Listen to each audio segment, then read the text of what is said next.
Hi, I'm Mark Ziff from Crocker Farm Auction, and I'm here to talk to you today about a really cool example of pottery that we received for our November 3rd auction.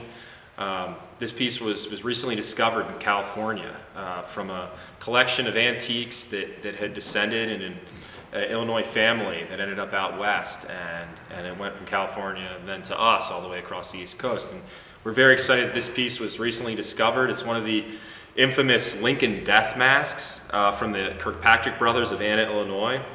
You can see right here it has a painted signature on the back, black over red paint, Anna Pottery.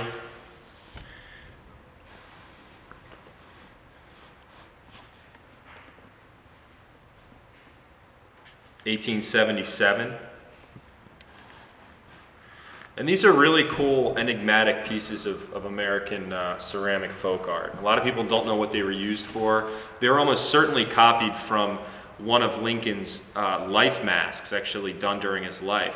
No death masks were made of Lincoln. They were actually all done. All the plaster masks of Lincoln's face were done during his lifetime. You can see, or during his early life, and you can see he doesn't have a beard here. So that stands to reason that this piece was actually copied from a Lincoln life mask. It looks almost like a wig model, and you can see it has real interesting construction. It kind of looks like it's molded, but I believe it's entirely hand modeled. You can see these marks on the bottom from where the potter actually pushed the clay together, and more importantly, there's throw lines.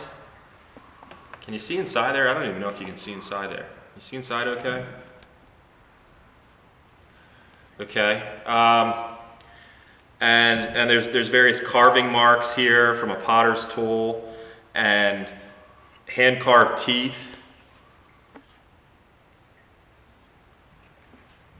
And holes in the ears that don't go all the way through. Carved nostrils, can you see that? Which were either done for realism or possibly done as vent holes during the firing.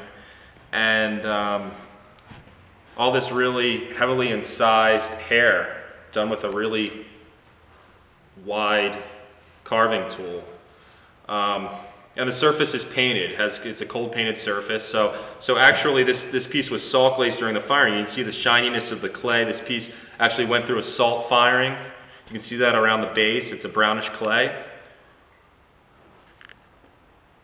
But the surface was later cold painted, and this paint appears to be original, which is fantastic. It survives in great shape. One of the most interesting aspects of this piece is the fact that it has a hole in the head. And that is probably, at least in my opinion, for two reasons. One reason would be that if it was thrown on the wheel, a hole like this in the top would allow the piece to survive the firing easier. It provided a perfect vent hole, just like a pot has a hole in the top.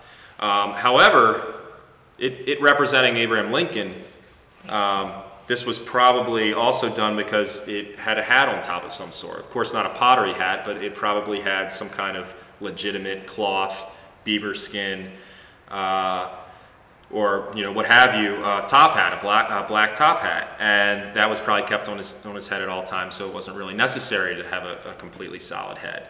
At the base, there are two holes here, and these are similar to the holes you find on antique china and stoneware dolls' heads for attaching a cloth body. And this piece may have had some kind of torso or cloth body you attached it to, and of course there's various different theories. Some people say these type of things were meant to be used in fraternal organizations, and other people say that maybe they're just an honor to President Lincoln from the Kirkpatrick brothers, and that they made a handful of these things here and there.